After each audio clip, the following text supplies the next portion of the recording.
Voilà, j'ai le plaisir maintenant de vous présenter le premier orateur de notre journée, John Pitzeys. Il est docteur en philosophie et licencié en droit. Il est chargé de recherche au CRISP, qui est, comme tout le monde sait, le Centre de recherche et d'information sociopolitique.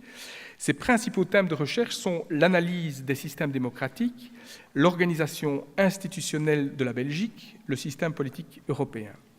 Le CRISP a publié en novembre dernier un dossier qu'il a rédigé, Démocratie et citoyenneté, qui dresse un tableau bien détaillé de la question.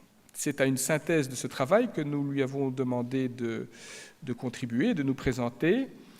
Son intervention s'intitule « Démocratie et citoyenneté, de quoi parle-t-on » Monsieur John Pitzeys, je vous donne la parole.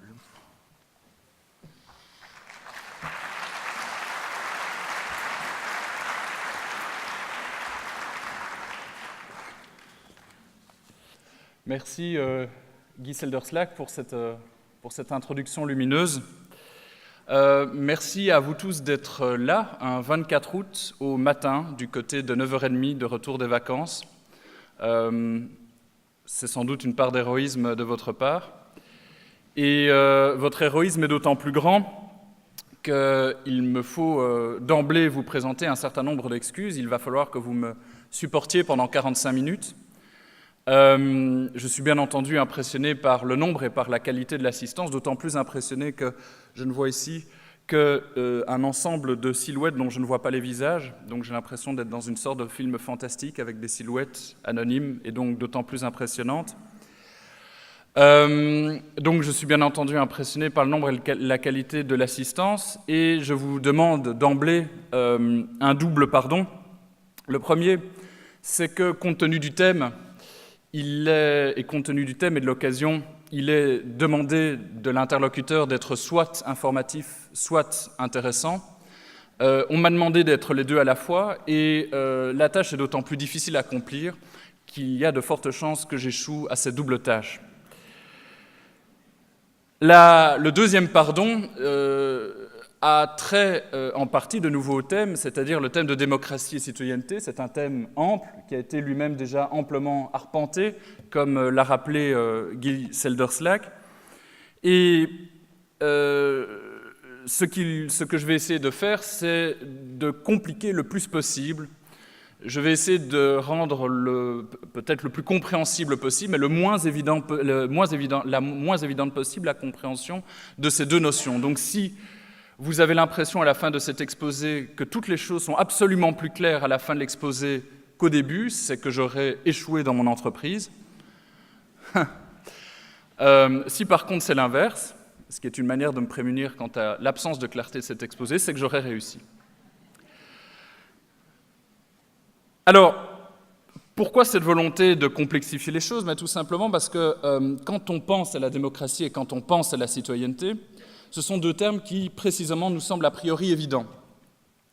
La démocratie, c'est le bien. Enfin, a priori, nous sommes tous d'accord pour dire qu'il vaut mieux vivre dans un régime démocrate que dans un régime qui ne soit pas démocrate. Et la citoyenneté est a priori conçue comme étant le supplément d'âme de la démocratie. C'est ce qui fait qu'on est vraiment bien dans la société. Et alors, quand on a l'impression que la démocratie ne va pas bien, on en appelle à plus de citoyenneté. On en appelle à des listes électorales citoyennes, on en appelle à la création de partis citoyens, on en appelle à la création de mouvements citoyens. Et pourtant, et c'est ce que je vais essayer de montrer aujourd'hui, la démocratie est une notion qui n'est pas du tout évidente, c'est-à-dire que derrière ce terme peuvent se cacher des acceptions et des définitions très différentes.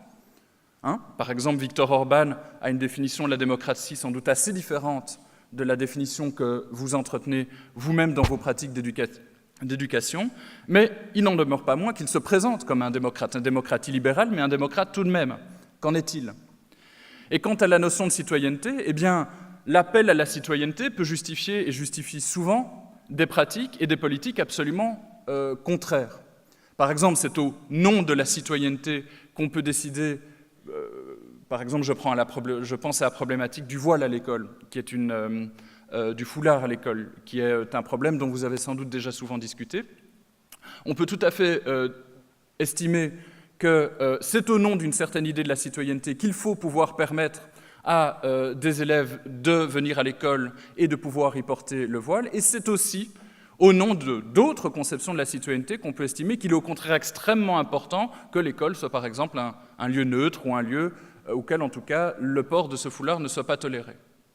Alors qu'en est-il? Ce que je vais essayer de faire dans cet exposé, c'est d'abord essayer de réfléchir avec vous des raisons pour lesquelles ces thèmes ont tellement d'importance, et puis dans un deuxième temps, des raisons pour lesquelles ces deux thèmes, démocratie et citoyenneté, peuvent néanmoins poser des problèmes néanmoins féconds.